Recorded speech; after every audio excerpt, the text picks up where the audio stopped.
చాలా ప్రఖ్యాతమైనటువంటి శక్తిపీఠం ఉజ్జయినిలో కొలువై ఉన్నటువంటి మహాకాళి శక్తిపీఠం. మరి ఆ శక్తిపీఠం యొక్క విశిష్టతను తెలియజేయండి. ఇది కూడా ఇప్పుడు మనకి 108 శక్తి క్షేత్రాలు అథవా 51 శక్తి క్షేత్రాలు అథవా 64 కూడా కొన్ని ప్రదేశములలో చెప్పారు. అంటే కొన్ని ప్రదేశములలో ఉంటే కొన్ని పురాణములలో చెప్పబడి ఉన్నది.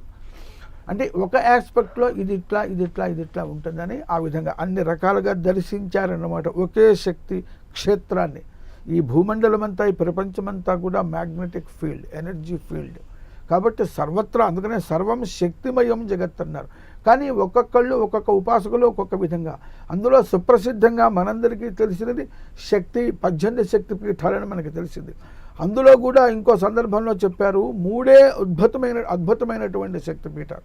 ఎందుకంటే జ్యోతిర్లింగముతో కలిసినటువంటి శక్తిపీఠము. ఇందాక మనం శ్రీశైలం చెప్పుకున్నాము, ఇప్పుడు ఉజ్జయిని, తర్వాత కూడా మనం వారాణసి క్షేత్రాన్ని కూడా మనం అక్కడ దర్శించుకుంటాం. ఆ వారాణసి క్షేత్రంలో విశాలాక్షి దేవి శక్తిపీఠం అయితే విశ్వేశ్వరుడు జ్యోతిర్లింగ స్వరూపంలో విరాజిల్లుతున్నాడు.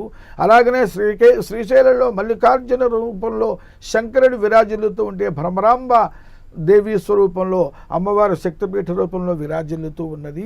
ప్రస్తుతంలో ప్రకృతంలో ఉజ్జయిన్యాం మహాకాళీ మహాకాళశ్చ అసౌ మహాకాళీ చ మహాకాళి. అంటే మహాకాళీలో మహాకాళ అనే పదం కూడా ఉన్నదిగా, దానికి ఈ చేరిస్తే మహాకాళి అయింది. మహాకాళ ప్లస్ ఈ మహాకాళి. మహాకాళ అంటే రుద్రుడు. ఈ తాం పద్మిని మీం శరణమహం ప్రపంచే.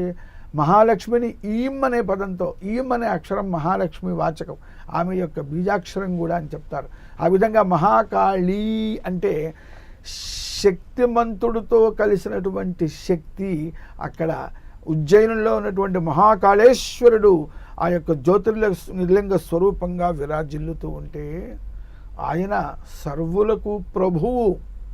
ఆయన మించిన ప్రభువు ఇంకెవరు కూడా లేరు అని చెప్పడానికి లోకంలో ఒక మాట ఉన్నది. ఈ అధికారంలో ఉన్నటువంటి వ్యక్తి, రాష్ట్రపతి కావచ్చు, ప్రధానమంత్రి కావచ్చు, సాధారణమైనటువంటి అధికారులు కావచ్చు, ఈ అధికారంలో ఉన్నటువంటి వాళ్ళు ఏ రోజు కూడా అక్కడ రాత్రి నిద్ర చేయరు, స్వామిని దర్శిస్తారు. అక్కడ నిద్ర చేస్తే వారి అధికారం మర్నాడికి త్వరలోనే పోతుంది అంటారు. అంటే ఆయన మహాకాళేశ్వరేశ్వరుడు గనుక సర్వ అధికారములు ఆయనవే. ఈశ్వర అంటే అందరికీ అధిపతి అయినటువంటి వాడని అర్థం.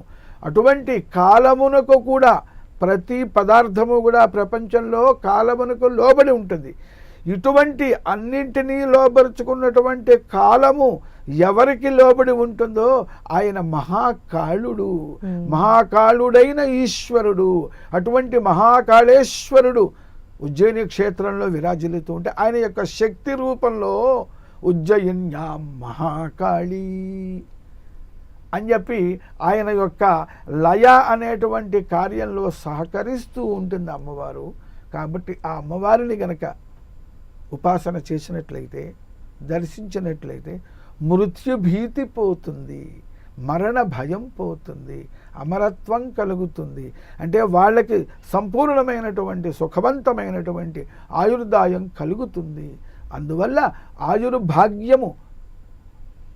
ఆయుర్భాగ్యమే మహాభాగ్యం. ఆయుష్ ఉంటే అన్నీ ఉంటాయి, అన్నీ ఉన్నా ఆయుష్ లేకపోతే ఏమీ ప్రయోజనం లేదు. కాబట్టి ఆయుర్భాగ్యము ఉన్నది అంటే అన్ని భాగ్యములు ఉన్నట్టే. కాబట్టి సర్వులకి కూడా భయం, మరణ భయం, మృత్యు భయాన్ని పోగొట్టి ఆయుర్భాగ్యాన్ని ఇచ్చేటువంటి ఆ మహాకాళీ స్వరూపంలో అమ్మవారు అక్కడ విరాజిల్లుతూ ఉన్నది. ఆవిడని ఓం మహాకాళ్యై నమః అని ఉపాసన చేసినట్లయితే అమ్మవారి యొక్క అనుగ్రహం తప్పకుండా మనకి లభిస్తుంది.